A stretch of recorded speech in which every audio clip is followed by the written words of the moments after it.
Mark Perry is a military and foreign affairs analyst and joins us now from Washington, D.C. Welcome once again to Al Jazeera. Thank you. If we could first get your thoughts on this long-expected move by Abdel Fattah el-Sisi. Well, I read the statement just a few hours ago, and actually I thought it was somewhat comical. I mean, he actually uses the words, "I'm nominating myself as president." It's hard to believe that anyone would think that this is a democracy. Since the coup, this man has taken power, has swept those who were democratically elected into jail. It's not a surprise that he's running for president, and it won't be a surprise when he's elected. And in fact, all he needs is one vote, and that's his own, and he gave it to himself today. This is a dictatorship, not a democracy. Now, Egypt, the military is Egypt's most organized institution, its strongest. Isn't this what fractured Egypt needs most right now?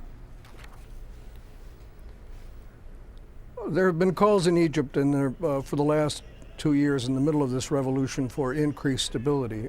And I think it was apparent to everyone from June 30th to July 3 that the Egyptian people were choosing stability over democracy. The problem with choosing stability over democracy is that very often you don't get either. And that's what's happening in Egypt now. It's not the size of the demonstrations against Sisi today that matter, or that they're smaller than they ever have been. It's that they're persistent. People keep going to the streets and protesting military dictatorship. Those who led the January 25 revolution have been jailed. Reporters have been jailed. We're in the middle of a revolution in Egypt, and it's quite ugly. And I think it's going to be quite some time before we have a resolution of it. But I don't think that Sisi is a permanent figure at all. This is a revolution, and in revolutions, people like Sisi pass from the scene quite quickly. How long do you see him staying as president if he is indeed elected as such? Well, I think it really depends, as always in recent history after the exile or the jailing of Mr. Mubarak, the overthrow of Mr. Mubarak. It really is going to depend on what happens in the streets, and it's going to depend on what happens in the economy. And things are not improving for the average Egyptian. They're getting worse. And this government of General Sisi has been propping up the economy with outside money. That can't go on forever. This is a productive society. They're going to have to make fundamental changes in the economy, which they've been resisting. It's hard for me to believe that General Sisi will do that. He'll continue to be dependent on Gulf money and Saudi money, and it's just not going to work. Somebody's going to have to make fundamental changes, and it's clear that it's not him. Well, al-Sisi did say in a speech that they can't keep relying on money from outside. In the meantime, do you think Egypt is headed back to a Mubarak era like a rule or something different? Well, the comparison you often read is between